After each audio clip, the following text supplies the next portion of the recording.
అన్న ధర్మనందన భీమా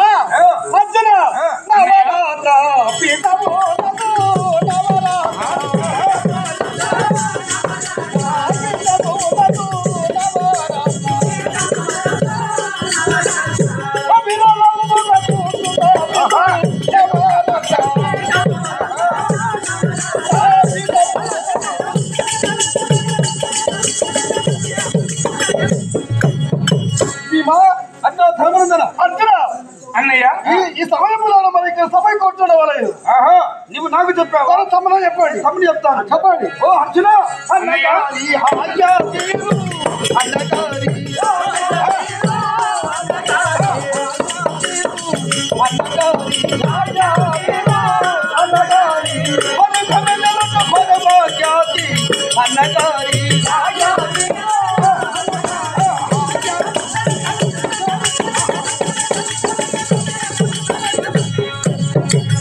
అర్జున అన్నయ్య పెద్దన్న ధర్మనందనుడు ఆజ్ఞాపించాడు.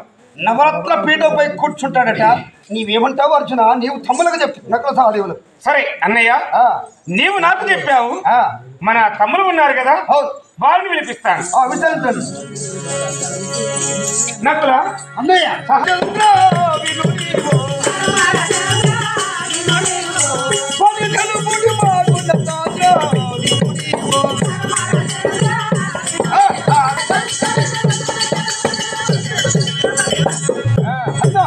భీమా, నీవు నవరత్న పీఠపై కూర్చోండి. మాకేదైనా పని చెప్తే చెప్పండి, తప్పకుండా శిరస వహిస్తాం. చెప్పలేరా?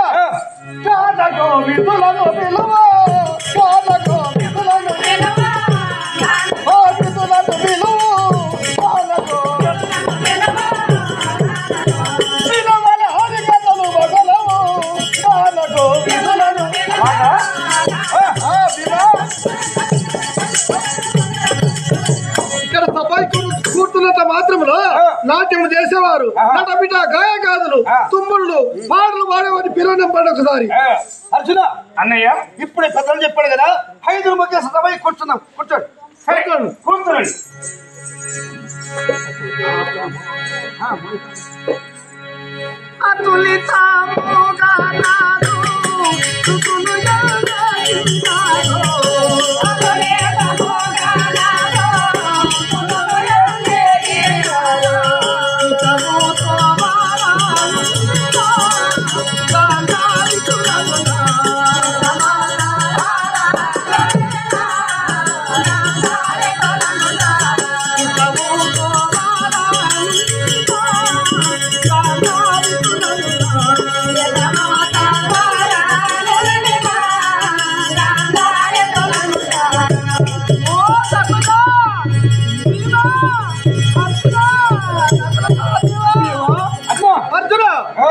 ఎప్పుడైనా సభాయి కూర్చున్నంత మాత్రములో సభ కలకలాడేది.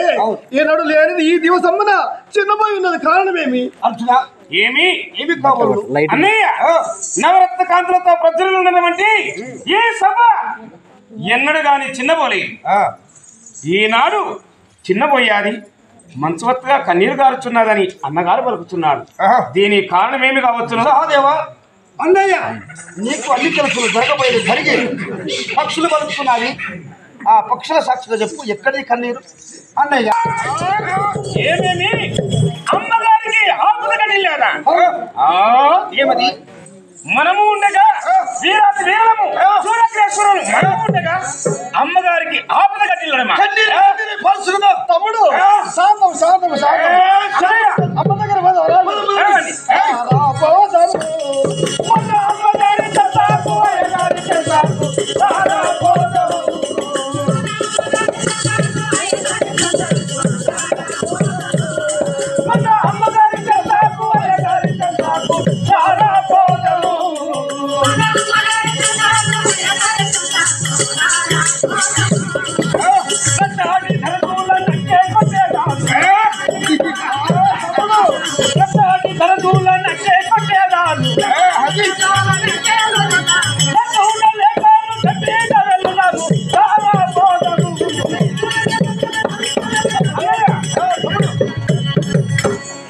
మనము ఒకేసారి వెళితే అమ్మ గుడ్లు జరుగుతుంది ఏమో పెద్దవాడు ధర్మనందుడు వెళ్ళడు తర్వాత నువ్వు విచారిస్తాను సరే వెళ్ళము ఉత్తరం దాకా ఇక్కడే ఉండండి ఇక్కడ ఉంటాం